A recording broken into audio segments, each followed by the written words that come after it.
We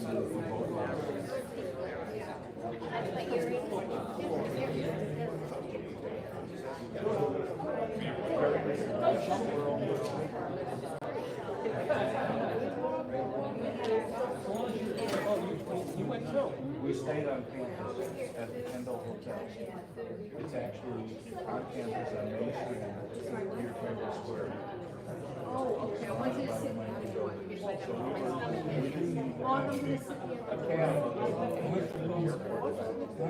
Because my stomach is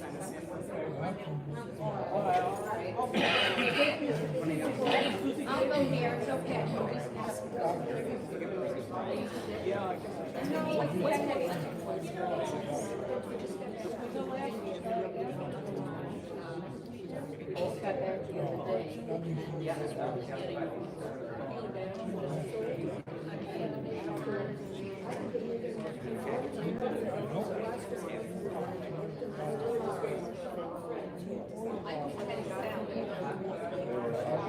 Ushered out not long ago.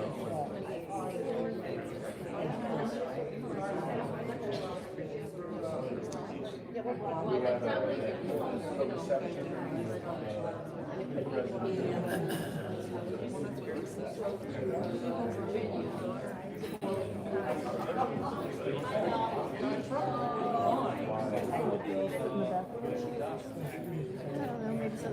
We were worried about it.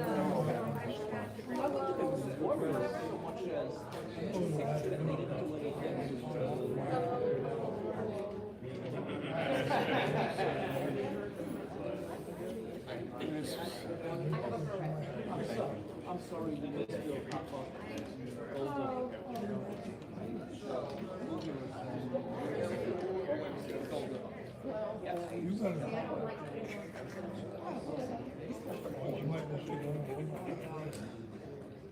You got it.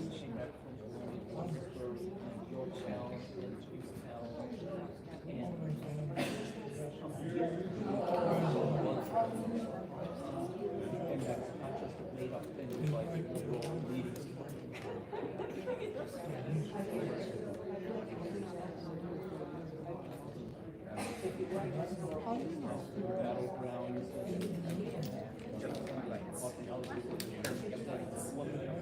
Oh, I'm sorry. I meant to say that.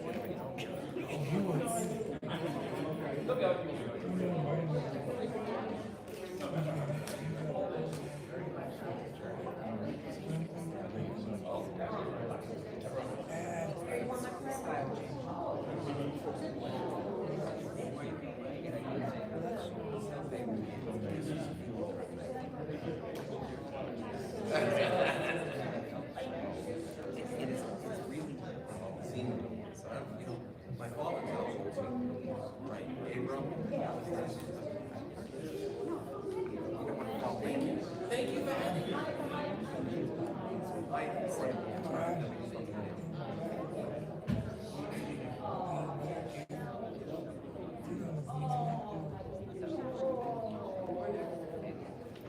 I've been going there, I knew it now. I knew the right thing.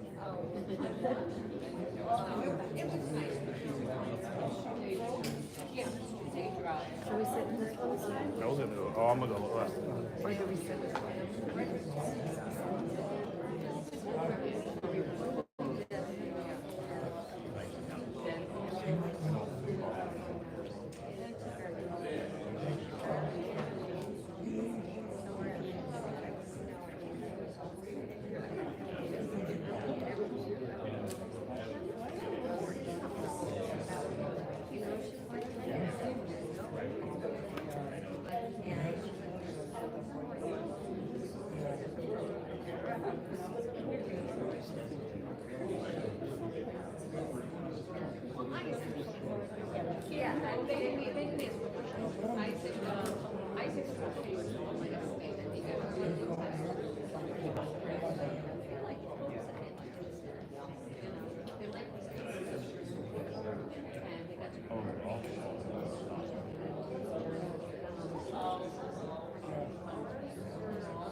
Yeah, you avoided it. Not yet. Oh,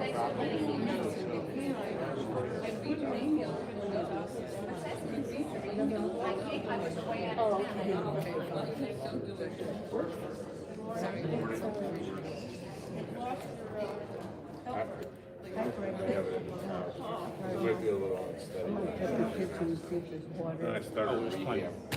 Oh, This guy, yeah, there's plenty, because we have two cases, and then they brought some, so extra. If you ever try to send it in, it's a no. tell me what, She used to, But but I it's, said, that's you not know. the tell problem. me. No, I bought lemonade and stuff, but we have water and I don't know what other stuff, and then I mean, she was mainly drinking coffee, some coffee and water. She had a good run. Not always happy, but I'm good. not pressing it, I will. So he says, you make me right.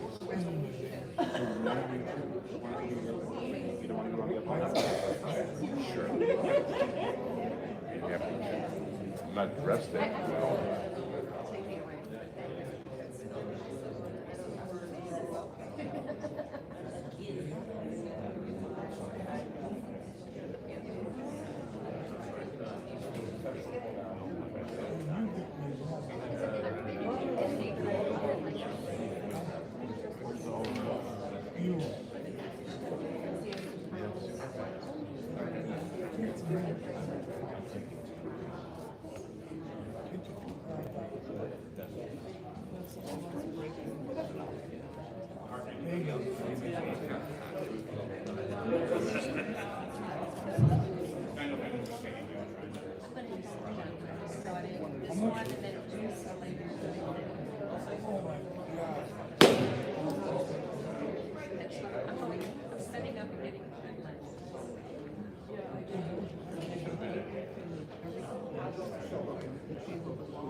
Putting the garbage out of that window.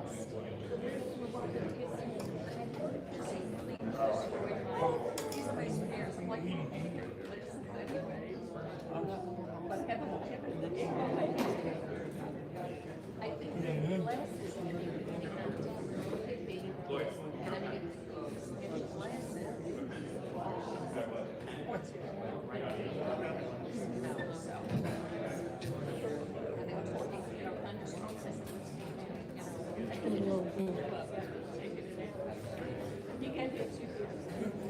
Test.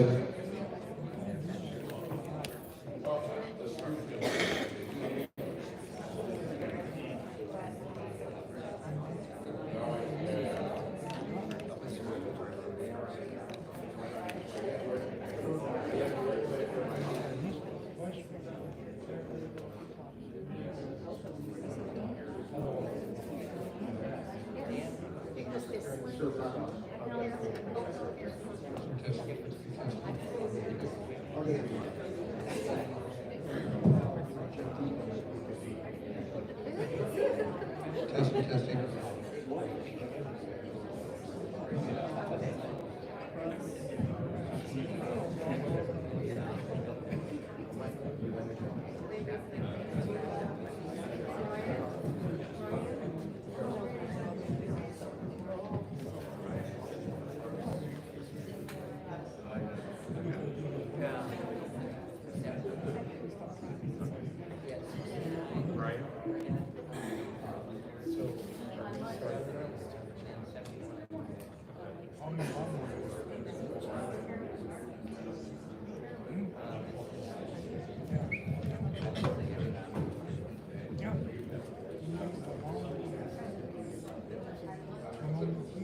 and gentlemen, sorry for the delay. Can I ask everybody to put your cell phones to silent mode right now? It's never good when they go off during the service.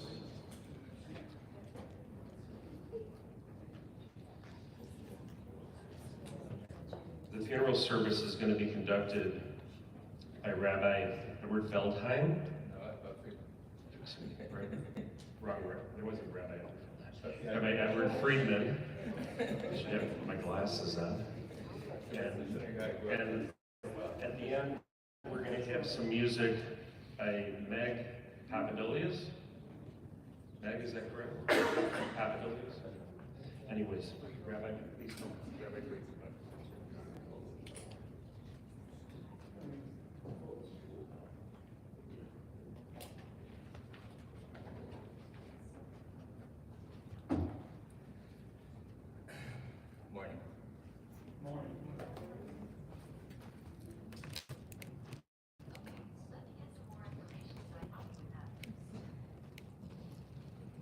Adonai, Madam, Vateda Ehu, Ben Enos, Vatechashvehu, Adam, Lahevel Damam, Yamav Kisel Ovel, Baboker Yatsis V'Chalaf, La'erev Yimalel Yadesh, Nimnod Yamenu Kein Hoda, V'navi Levav Chokhmah,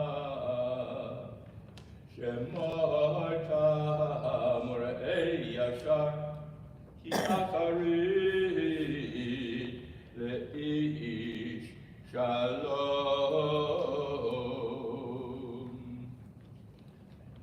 God, what are we that you have regard for us? What are we that you're mindful of us? Like a breath, our days are as a passing shadow. We come and go like grass, which in the morning shoots up renewed, and the evening fades and withers. You cause us to revert to dust, saying, return, O mortal creatures. Would that we were wise, that we understood whither we're going. For when we die, we carry nothing away with us.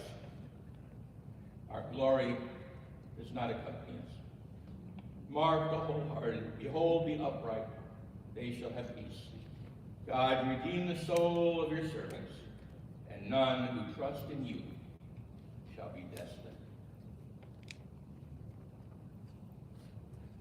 Our God and God of our ancestors, at this hour of grief, we turn in prayer unto you, the all-merciful and the all-wise guardian of our destinies.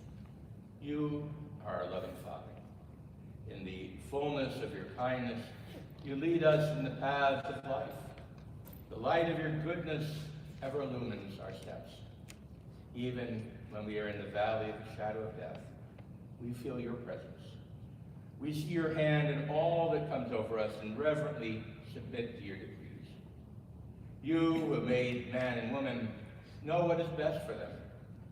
As we're grateful unto you for the bounties of life, even so do we thank you for the evening calm of death, which comes after the storm of struggles and the hardships and brings peace to the weary and the heavy laden. Even when the cup of sorrow is passed to our lips, we know that you have not forsaken us. In this painful hour of parting with our cherished Nancy and Apfelroth, we praise you, O God, for the years which you've granted unto her, in which she brought joy and comfort into many a heart. May strength and consolation come to her sorrowing dear ones. Teach them your ways, that they may triumph over their grief. We praise you, O Lord, whose love and kindness are endless. There's more David, Adonai Rohi Lo Etzah. bin odeshe yar bitseni al mei menucha genaleini nafshi yishovev nafshi yishovev yan cheni lemagele sedek leman shemo gam kielech begeis al mavet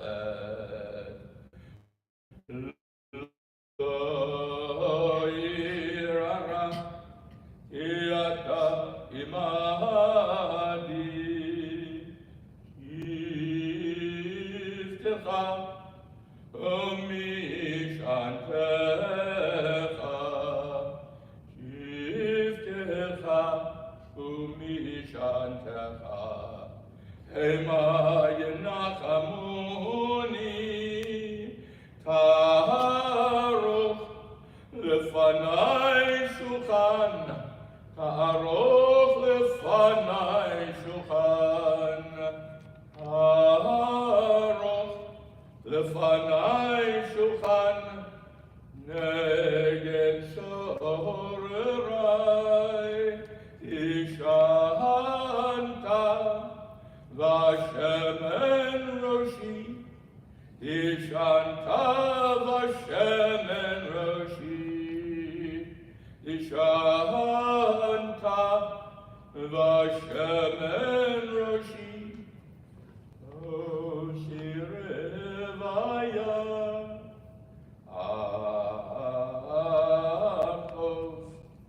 Akov Achesed Yidifuni Koyemei Kayai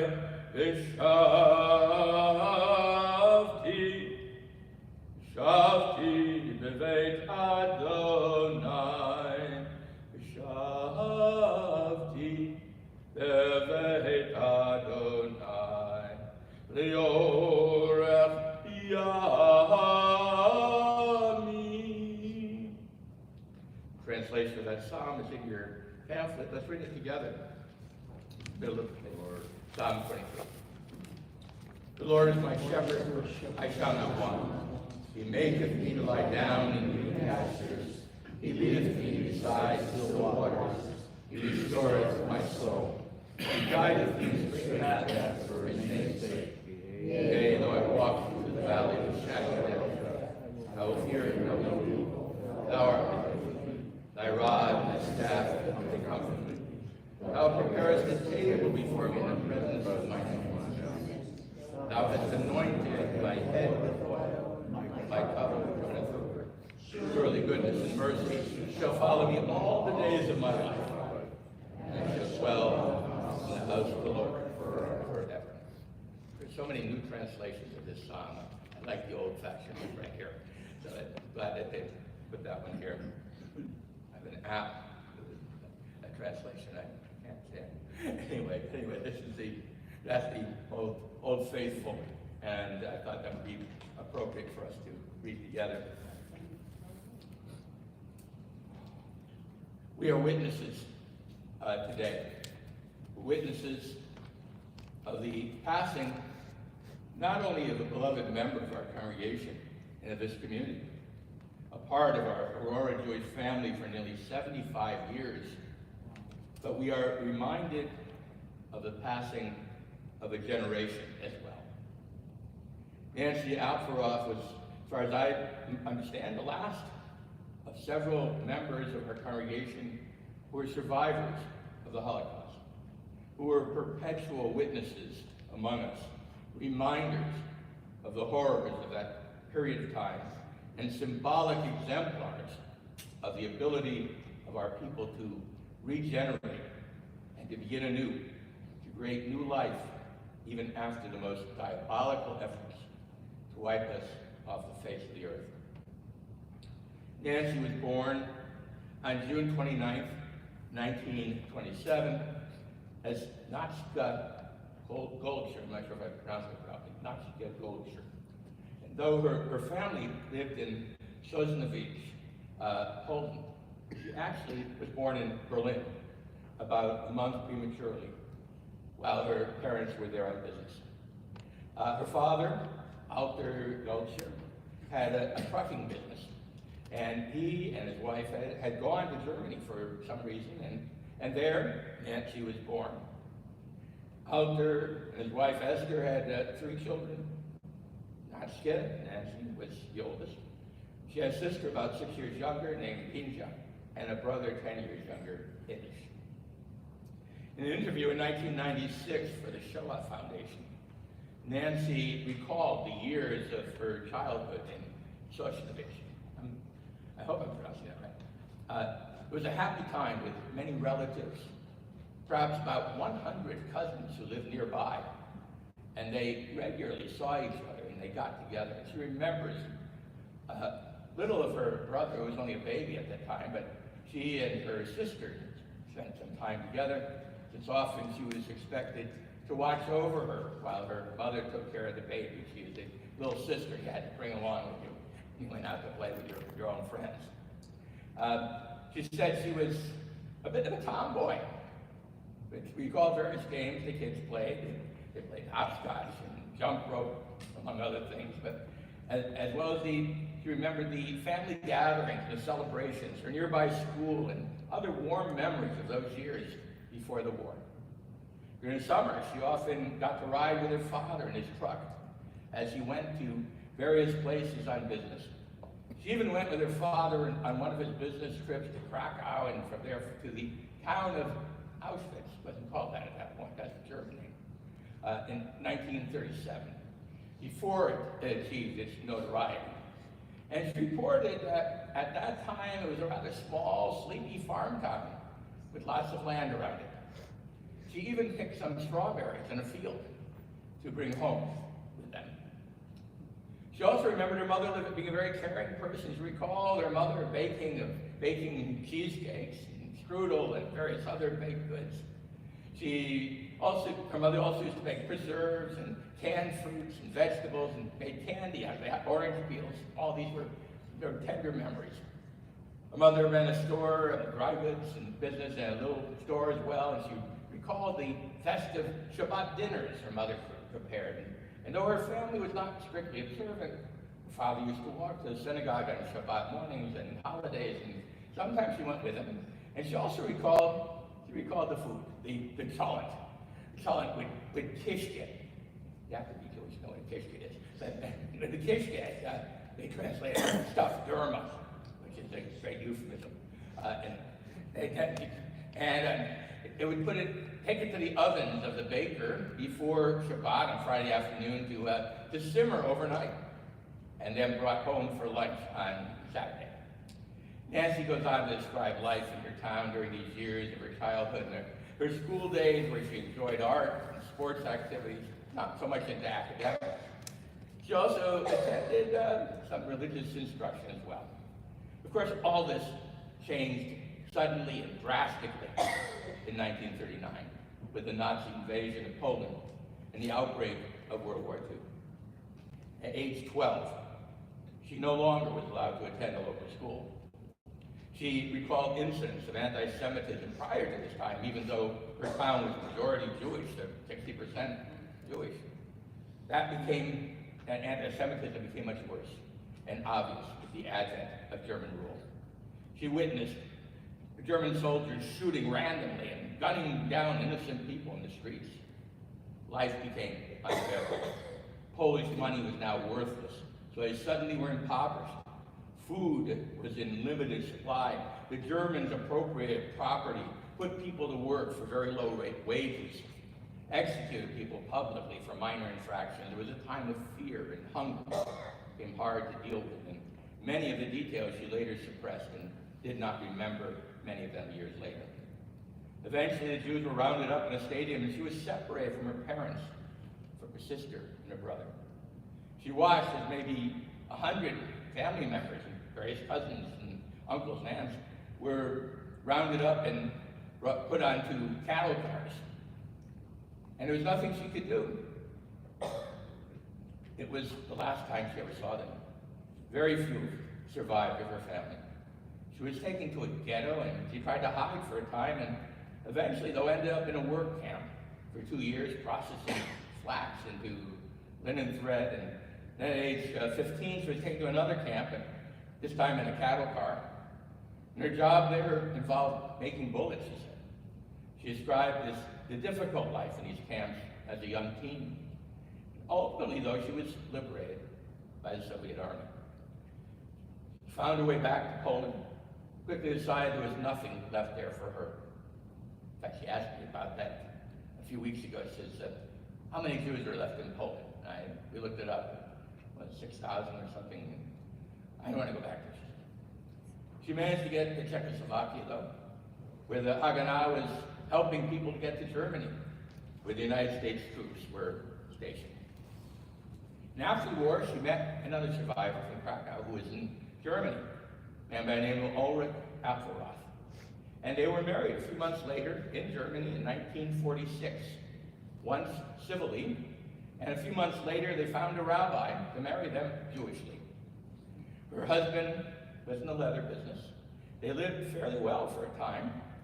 1947, their first child, their daughter Esther, named after her mother, was born.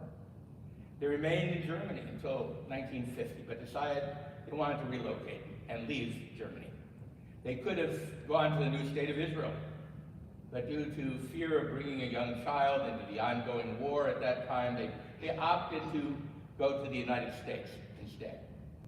They arrived in New York and from there traveled to New Orleans, anticipating going on to San Francisco, where her husband was to work on aircraft because of skills he had gained in Germany. However, because he was not yet a U.S. citizen, he did not have proper clearance to take that job. Instead, various communities agreed to take Jewish immigrants in, and Aurora was among them, and hence they arrived in Aurora, Illinois instead. It was very difficult at first, arriving in the middle of winter, cold of winter. The snow was covering everything, couldn't even see the stations they were coming into. And after leaving the warm climate of New Orleans, it was very disappointing, moving into a tiny apartment at first. But soon after, Ulrich got a job working at Barbara Green, a company here in Aurora that made various types of machinery and paving. And he became a union organizer, later became an active leader of the union.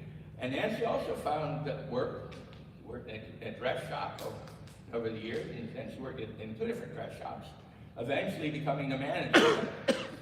Their son, Howard, was born soon after, and so much of her time was devoted to raising her family as well as to working.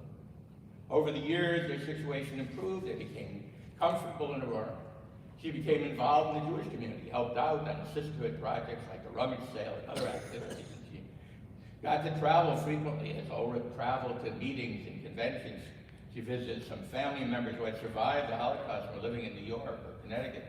They got to travel to Las Vegas and to Hawaii and to Los Angeles, among other places where the conventions and meetings took place. For many years, they did not speak about the horrors they had undergone during the Holocaust. But as people began speaking out about that period, her husband began speaking in schools and civic organizations and meetings. And when he could no longer do this, Nancy began speaking as well in many places. She was recognized just a few years ago by the local high school for her teaching about that period and how much they appreciated. They much appreciated her sharing her life story with them and with their children so that they should know what took place at that time. The whole family got to return to Germany for a reunion of survivors in 1995. It was a powerful and moving experience for them all, and she described that as well. Nancy always took a great interest, not only in the events of history, but in current events and in politics. Though she never actually ran for office, she probably could have. She was an avid sports fan, particularly following both Chicago baseball teams and rooting for them both, in spite of their dismal records. She volunteered at Mercy Hospital. She delivered mail. She ran a bingo game for the patients. She also enjoyed on her own playing cards, and she played mahjong, kaluki, and she enjoyed going to the casino and playing the slots. She had no idea how they worked, but she had put money in, and eventually money came out. So it seemed like a good deal. Though Ulrich was not well in his last years, they did get to celebrate a 50th wedding anniversary in 1996. And a few years later, he passed away in 1999. Her daughter Esther got married. She and her husband Jack, as we know, had a son, Brian, who's here with us today. And unfortunately, her son Howard has passed away in 2020. And as most of you know, her daughter Esther died only a month or so ago. Nancy has surprised us time and time again by bouncing back from various illnesses and hospitalizations in these past several years.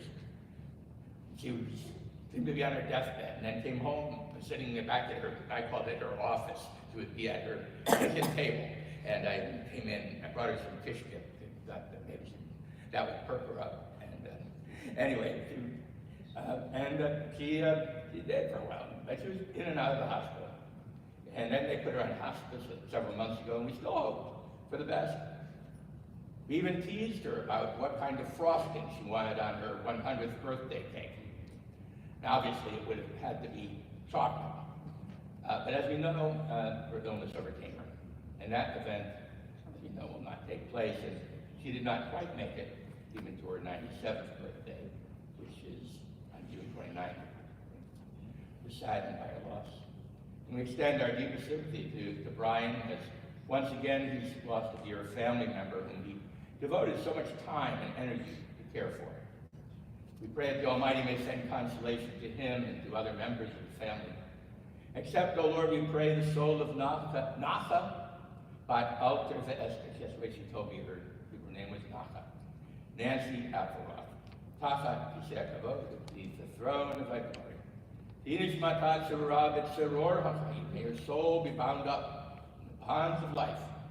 And may her memory ever be a source of blessing. Amen. Amen. So, I know Brian had something to say, and his cousin wants to say something as well. So, they're for orders.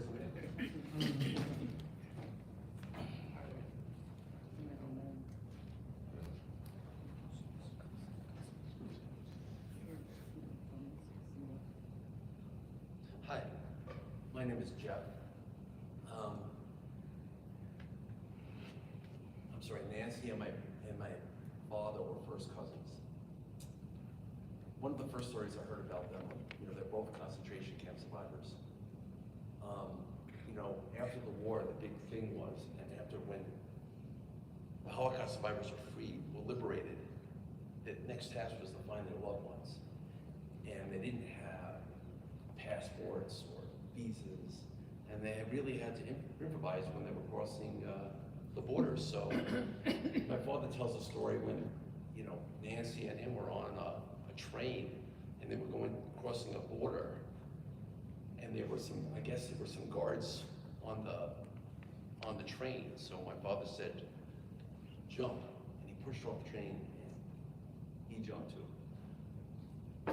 That was my first memory of them, and the bottom line is that they were very, very close. Brian wanted me to tell you my humorous story, but I don't remember any humorous stories. Besides that, I'm not funny. Whenever I tell a joke to my kids, they say, that's not a joke, jokes are funny. But anyway, and then I thought about what to say, and it just came to me. The whole Apfelroth Pollock family reinforced what my family has always done. When you care about someone, you're always there. So whenever there was a celebration, we can count on them being there. When the Pollocks and the Apfelroth had something, we were there. And then they were so close that a lot of times when my father took vacations, this was in the early 70s, flying wasn't vogue yet. So we used to drive from New York to Aurora, and it took 2 days. And those are fond memories for me. The trips that we had here, because I just remember Ulrich and Nancy being so nice. You know, I just remember her being a very pretty woman with her European accent, and she was just a joy to be around. And there were just so many stories. They used to come to our house, and I don't know if anybody remembers the movie Dirty Dancing. You know, we used to go to the Catskills a lot. We used to go to a hotel in the Catskills called Gilbert's, and there were times when Ulrich and Nancy and Esther they would come out and they would join us, and we would be in the car together, and those were great memories. And I don't know if anybody remember Nancy and Ulrich's dog, Tuco. Anybody remember Tuco? This was not a nice dog. I remember being hours in the car with Tuco when we'd be driving somewhere, and I would be petting him, stroking him. Then you get out of the car, we're doing something, the next thing he's barking at you. Don't come near me. He was a very finicky dog. It was anyway. But all these are my memories, and we got this because they were always there, we were always there, and that's kind of why I'm here today. So I have fond memories of her, and I hope I can store the same principles that my family has instilled in me into my kids. I'm going to miss Nancy and Esther and Ulrich and Howard very, very much. Thank you.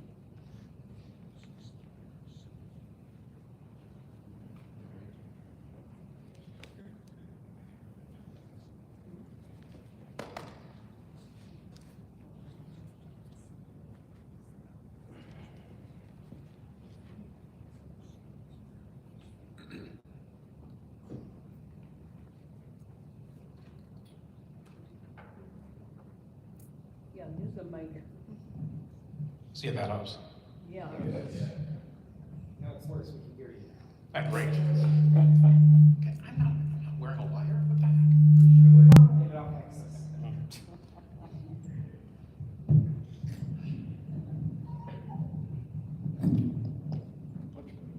Try that. You ever have a feeling that you've done something before recently and it's kind of coming back? No? Yeah, that one. How do you tell the story of a woman who experienced so much in nearly 97 years of life and do it in a few minutes? It's impossible. See, I said I would keep it short. Any questions? Okay, first, the first story, so the train story. The other thing I remember that your dad told the story of, so they're smuggling themselves back across the border from Germany to Czechoslovakia or Poland or something, and they're riding a bike. And your dad said, I've never ridden a bike before, I don't know how to do this. And my grandma's on the handlebars, and he's trying to ride, he's going from ditch to ditch, going back and forth. My grandma almost falls off the bike. Remember that story? I never heard of Okay. I remember your dad telling that one. In any discussion with my grandma, I must talk about the seminal and most life-shaping events of her life. You've heard about it before. My birth. I mean, I was, oh, wait. Okay. The Holocaust. Okay, gotcha. If you knew my grandma, you knew she's a Holocaust survivor. As the rabbi mentioned, she spoke to schools, churches, community groups, and anyone that would listen. After my grandpa's health started to decline, and he couldn't be the speaker in the family, she took over. It was important to her that people never forget what happened to her and her family simply because they were Jewish. She's had at least that conversation with everybody here. As she got older, it was more top of mind when she'd meet anyone. In fact, my mom and I would set the over and under and take bets on how quickly she would bring it up in conversations. Would she get past saying hello, introducing herself, and saying, you know, I'm a Holocaust survivor, before asking even the other person about how they were. I usually went with the under and won. Telling people she was a Holocaust survivor was the only thing she would say faster to a stranger than telling her that her grandson was a lawyer. In fact, when I was talking to the hospice intake nurse the night before she passed, and we were discussing her medical history, the nurse said she'd read in the chart that my grandma was a Holocaust survivor. I said that if she were still conscious and talking, she'd have already told you that before you read it in the chart.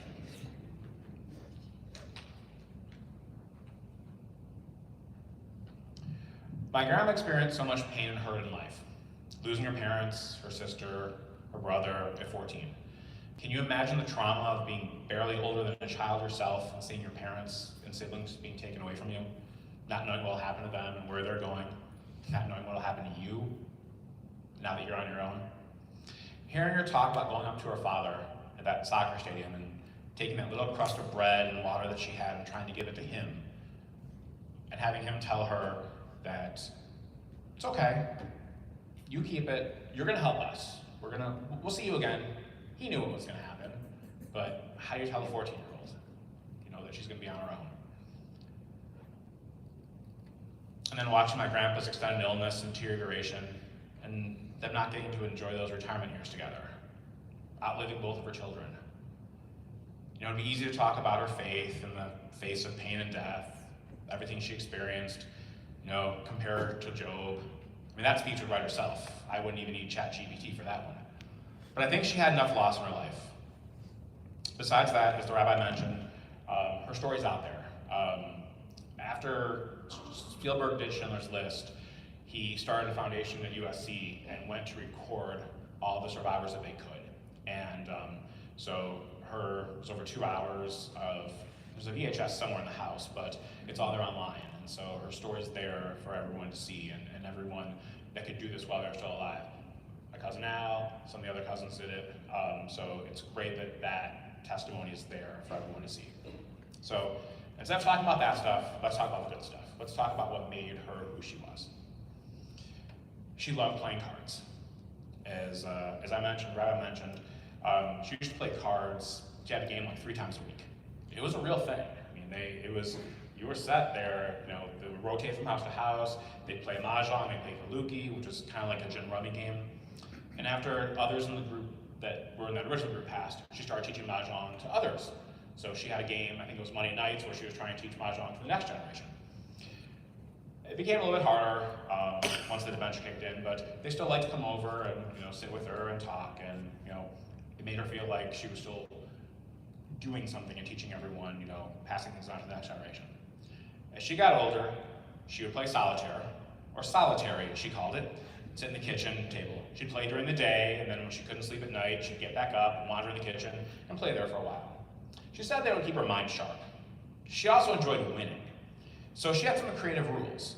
She didn't always deal out those 7 rows of cards. It was easier to win with 5 rows instead of 7. And then if you flip every 3 cards over, well, if she wasn't getting the results she wanted, she'd flip over every card, because it's not cheating if you're playing a game by yourself. It's just creating different rules, right, Eva? Because Eva didn't know how to really play solitaire, and she's like, what's she doing? It changes every time. She's trying to teach me this game, and I don't know what she's doing. But she wanted to win. It was important. Like I said, she was unique. I remember playing cards with her when I was young. She taught me to play blackjack when I was probably 5 or 6. She said it helped teach me math and teach me how to add. While other kids in school were learning 1 + 1 = 2, I was learning that an ace can be 1 or 11, and then a face card can be 10, and how to add up to 21 easily in your head. She also taught me rummy, and I learned that when you had a run of 3 cards in a row, like 5, 6, 7, you take the middle card, multiply it by 3, and that's how you add up faster. So I learned my multiplication tables before the other kids. That's why I guess I was good at math. She didn't take it easy on me, though, and so I learned to lose gracefully. She loved the casino, whether it was a trip to Vegas or just going to the Connecticut casino when we go see the family, or just going to the casino in Aurora. Although she loved cards, she loved the slots more. She could just sit in front of that casino, the nickel slots, and play for hours. Just like Elmer, right? She couldn't wait till I was 21 so she could take me there for the first time. And more importantly, I could take her there after that point. She loved food. Yeah, I know, who doesn't? She loved to cook as well as eat. She liked to cook at the holidays, make a brisket or a turkey, latkes at Hanukkah. She made a cheesecake at Shavuot, which she called Shavias. So my grandma would have these Yiddish words that nobody else used. I'd ask Al, or I'd ask some of the other cousins, what's she talking about? But in her mind, that's how people spoke Yiddish in her family. So, yeah. She also did that in English too. Jim was reminding me that if you're going to Naperfield, you had to cross Farnsworth. She would make up street names and make up other things just anytime. That was just her way of doing things. She loved to cook a matzah brei during Passover. In fact, she's maybe the only person I met who ever enjoyed eating this outside of Passover. Let me try to explain this to the non-Jews. Matzah is not like the communion wafers you're used to. Imagine cardboard burned to a crisp. That's what matzah actually tastes like. So now imagine trying to make like chilaquiles with burned cardboard. Soak it in water, break it up, and then fry it up with some eggs. You're not putting salsa on it to give it flavor. It's just burned cardboard fried with a little sugar on top. Yeah, she ate this on purpose. But I guess, depression mentality. But back to the good things she actually made. She made great desserts. She had the family recipe for the apple cake and this blueberry streusel cake and rugelach. I remember her making pots of soup. She had a great potato soup and a mushroom barley soup. Like every Jewish grandmother, she made chicken soup with matzo balls, floaters, not sinkers. It took years of convincing her that I could actually get her chicken soup from the Chinese restaurant and she wouldn't have to spend all day making it. She loved Chinese food. When my grandpa was alive, my mom and I would take her for Chinese about every week. She loved going to East China Inn, and even when she couldn't really get out as much, I would still bring Chinese food in for her because it was something I knew she would eat and wouldn't be a fight.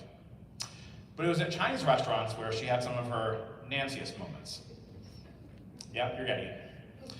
Most people like soup to be warm, or even hot. Okay, that's normal. But for my grandma, that soup had to be boiling. So hot that it would scald your tongue and the roof of your mouth for couldn't taste anything for a week if you put a drop in your mouth. And only then was it an acceptable amount of hotness for her. Why would you bring me cold soup? I wouldn't serve you cold soup at my house, so why would you serve it to me? Eventually, she had the waitstaff at East China Inn trained to bring her acceptable soup. But one of the all-time moments was when we were at a big table and she asked the waitress to bring more rice.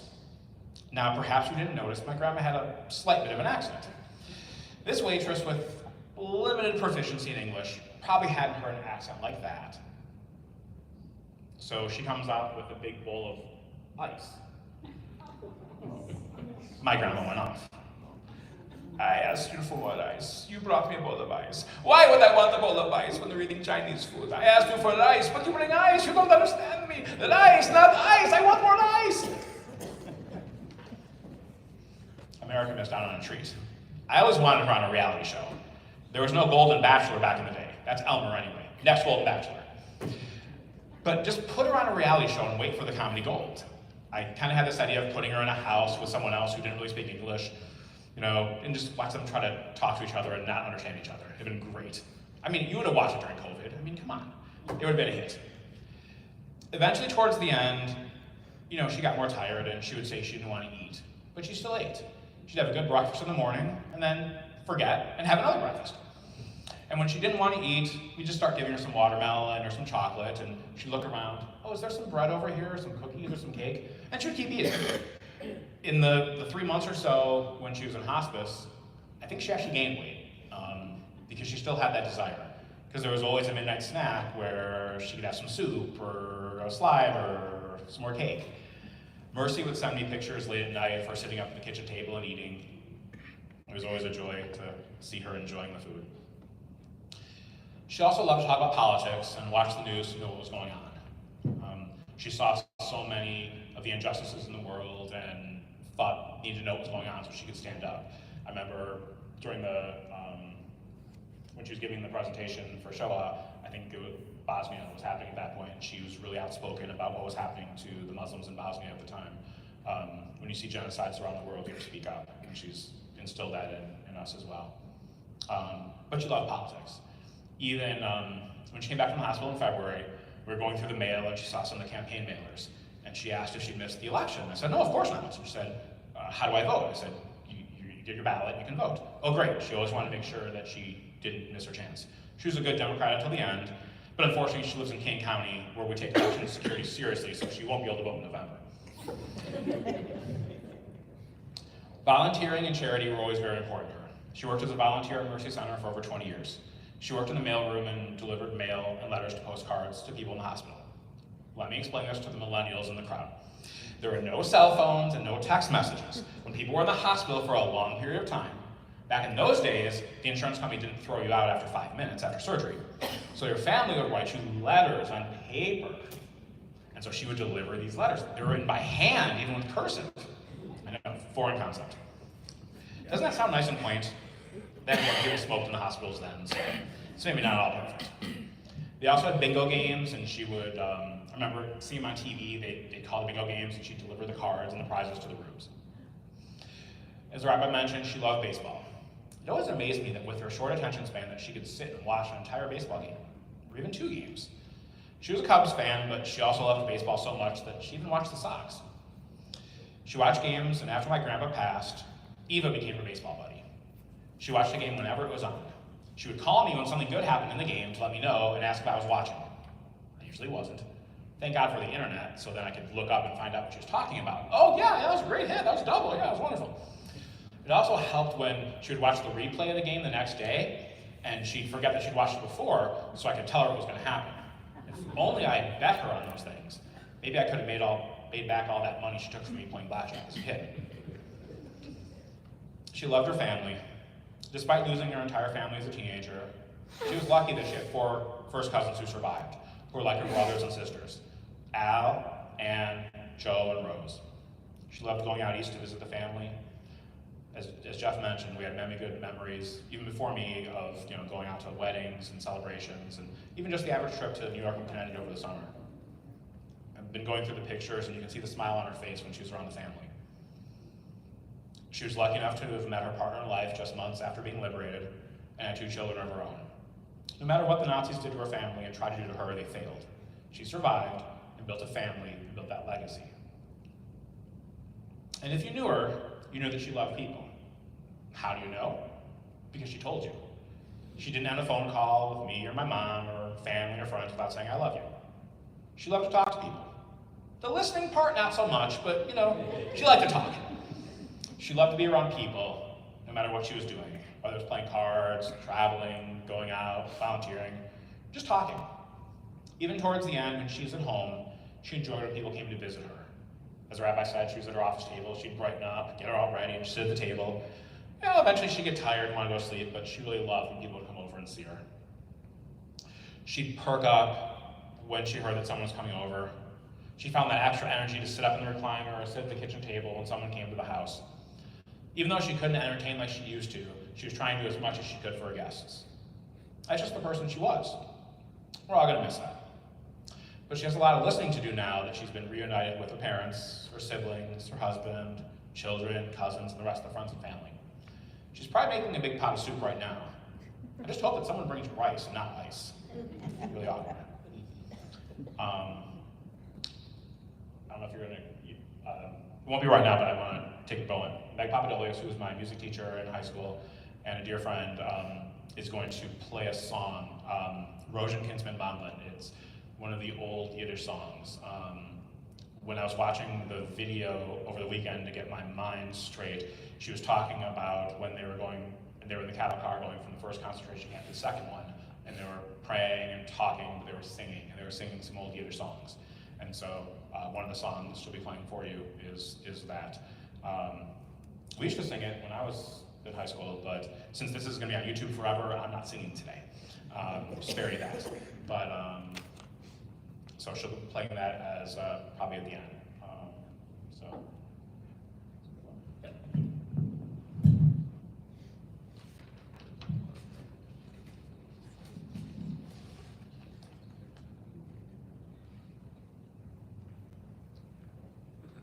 I've told this story to a number of folks. I remember when she went into the hospital in this December, January, and I arrived at Rosh Kafli, and I heard groaning and moaning and so forth coming from the room, and I was convinced this was really the end.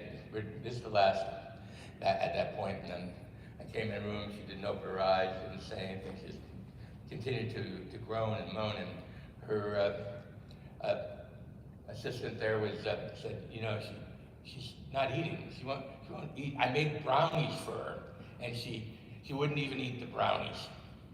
she loved chocolate. Won't even bring me the brownies. I said, oh, you made a mistake there with brownies. You should have told her, you should have made some kishke for her. Well, at that moment, she opens her eyes. Kishke, she says. Kishke. I used to make it, she said. For those who don't know, kishke is I said stuffed durma, but that is, they used to take, I guess, cows or sheep's intestines, clean them out, and use them as casing for this concoction, this stuffing, basically, that was spicy.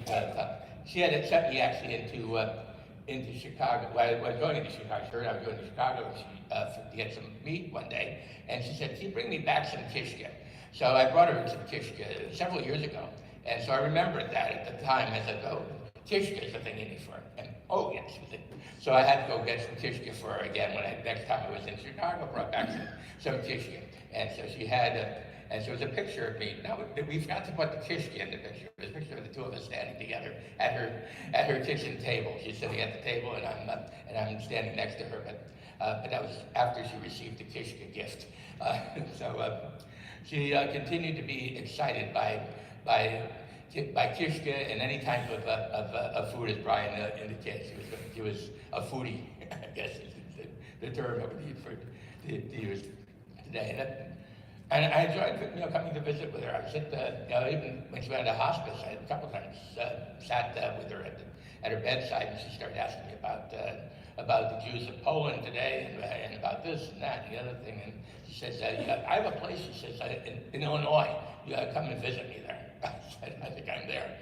Anyway, she was a little confused, but we had these wonderful talks together. She continued to be alert and talking, and we enjoyed having that opportunity together. So we will remember her fondly, and we offer a prayer for her to now be at rest and to be together with the family, we hope,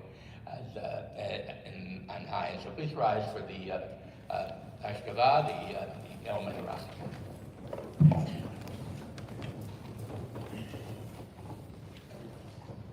El Malerachamim, Shochein Bamromim, Hamsei Menucha Nechona, Tachat Anfei Shechina, B'ma'alot Kedoshim U'Torim, Kezarakia Mazirim, Et Nishmat Nacha bat Alter ve'Esther Shehalecha le'olama Began Eden tehei menuchata Ana bal harachamim Hasdireha b'seiter gnafecha le'olamim B'tzeror ha'chayim et nishmata Adonai hu nachlata V'tanuach b'shalom mishkava V'nomar Amen. O God, full of compassion, Thou who dwellest on high, grant perfect rest unto the soul of Nancy Apfelroth, who is departed from this world. Lord of mercy, bring her into thy presence, and let her soul be bound up in the bonds of life. Be thou her possession, and make her repose in peace. Amen. Amen.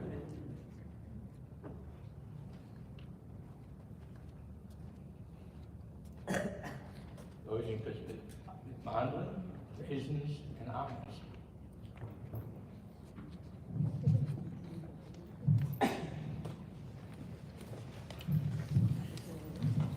You can be seated.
zum Schlafen alleine schein. Unter jedes Widerlein steht der chlorweiße Ziegelein. Das Ziegelein ist gefahren Handlein. Das wird sein neuer Ruf. Rosenkäs mit Mandeln. Schlaf, jeder Schlaf.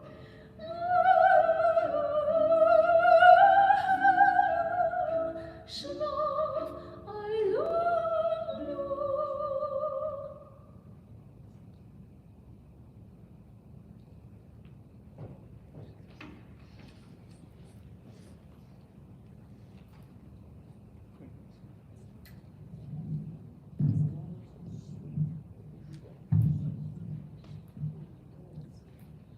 Thank you, everybody, for coming. There's about 5 or 6 devices that I saw were online watching the service as well, so it was a very nice turnout here today.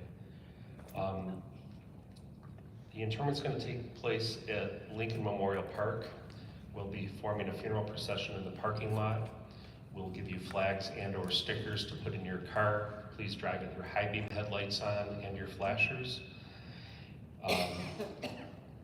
After the interment, the family is going to have a meal of condolence, and that's going to be at Loft 28 West, 28 West New York Street in Aurora. You're all invited there after the interment. The following have been asked to act as pallbearers. We'll ask you to come up to the front in just a moment. Jeff Goldzer, Jim Lowry, Alex Ario, Chad Feldado, Ed Bart, Don Ishmael, David Davis, and Georgina Pohl. At this time, if everybody would please rise, if the pallbearers would please come forward.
Rami Pachad Laila, Echet Yahuf, Yomam, Midever, Ofel Yahlo, Miketer, Yashut Soharayim, Yipo Mitzitkat Elef, Rava Me Yiminacha, Relacha, Nahiga, Rafe Necha Tabit Mishalum Rishaim Kireh, Yata Adonai Matzi Elyon, Sam Tamaonecha, Lotu Nelecha Ra'av, Negele Krava, Alecha, Imalacha Isabella, Morcha Bechol Brachecha, Avapayim Yitamuncha, Ken Kigofa, Evan Rak